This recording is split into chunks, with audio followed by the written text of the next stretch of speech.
ग्वालियर में आए तो थे निजी कार्यक्रम के लिए, लेकिन हमने कहा कि आप लोगों से एक वार्ता भी हो जाए, आप लोगों से बातचीत हो, आज के जो हालात मामलात हैं उनमें चर्चा हो, उसके लिए आपके पास आए, इसलिए बात हुई। तो किसी के कोई सवालात हो तो करेंगे। भाई पूछिए ना, आपको कुछ निजी कार्यक्रम में आया राजकुमार आज जो आतंकवादी मारे जाते हैं उसके जनाजे में काफी लोग इकट्ठे होते हैं, क्या मानना है आपका? देखिए, 22 अप्रैल को जो जिस तरह से पहलगाम के अंदर आतंकवादियों ने हमला किया और हमला करके उन मासूम लोगों की हत्या की जो टूरिस्ट थे, और सबसे दुखद बात ये रही कि वो उनका एक मज़हब पूछकर उनको मारा गया। ये इंसानियत का कत्ल है। कोई भी आतंकवादी का कोई मज़हब नहीं होता, आतंकवादी शैतान होता है। और जिस तरह से उन्होंने मज़हब पूछकर उनकी हत्या की, इसीलिए हमने उस पर एक फतवा जारी हुआ है। 27 अप्रैल को भारत का पूरे विश्व का पहला फतवा, चीफ इमाम होने के नाते हमने फतवा जारी किया है दिल्ली से, और जिस फतवे के अंदर ये बात क्लियर कर दी गई है कि आतंकवादी का कोई मज़हब नहीं होता। जब आतंकवादी का कोई मज़हब नहीं होता, वो शैतान होता है, तो उसके साथ व्यवहार भी शैतानों वाला होना चाहिए।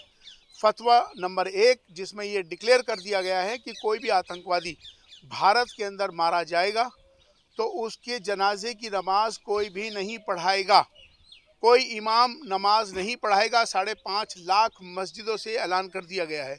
और कोई भी आतंकवादी अगर मारा जाएगा तो उसकी जनाजे की नमाज नहीं होगी और ना ही उसको दफनाने के लिए भारत में जगह दी जाएगी।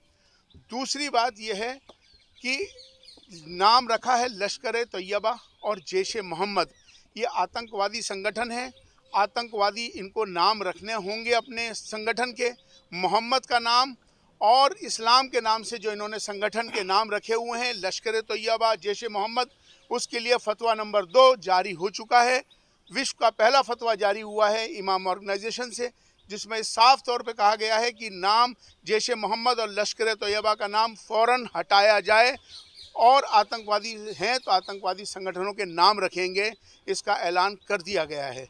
देशवासियों को किस तरीके से कहना चाहेंगे आप देशवासियों से? देशवासियों से सिर्फ यही कहना चाहते हैं कि हम सबको एक होकर रहना है। हमारी सबकी जातियाँ ज़रूर अलग हो सकती हैं, हमारे इबादत करने के तरीके ज़रूर अलग हो सकते हैं, हमारी पूजा पद्धति सबकी ज़रूर अलग हो सकती है, हमारे धर्म सबके ज़रूर अलग हो सकते हैं, लेकिन हमारा जो सबसे बड़ा धर्म है वो इंसान और इंसानियत है। भारत में रहते हैं हम सब भारतीय हैं। आओ हम सब मिलकर भारत को मजबूत करें, भारतीयता को मजबूत करें।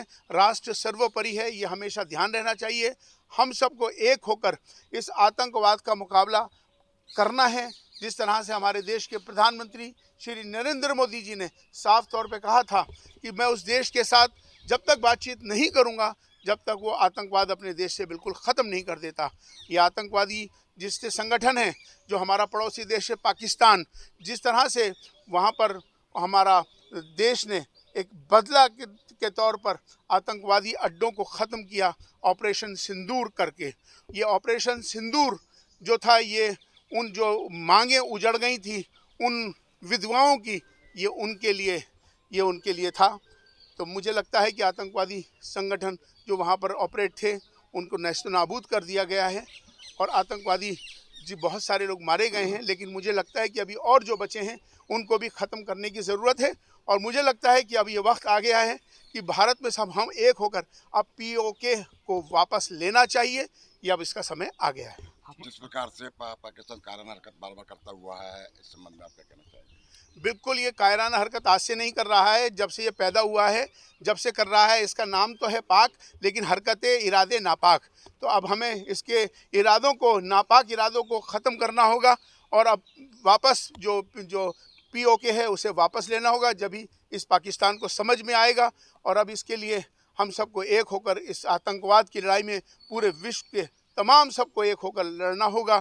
जिस तरह से अभी हमारा भारत का मेंबर पार्लियामेंट्स का एक डेलीगेशन जो पूरी दुनिया के अंदर अभी गया है, और ये बताने के लिए कि जिस तरह से भारत आतंकवाद को हम कितने समय से झेल रहा है, तो अब सबको एकजुट होकर आतंकवाद का खात्मा करना होगा। ये शुरुआत भारत ने कर चुका है। हमारे साथ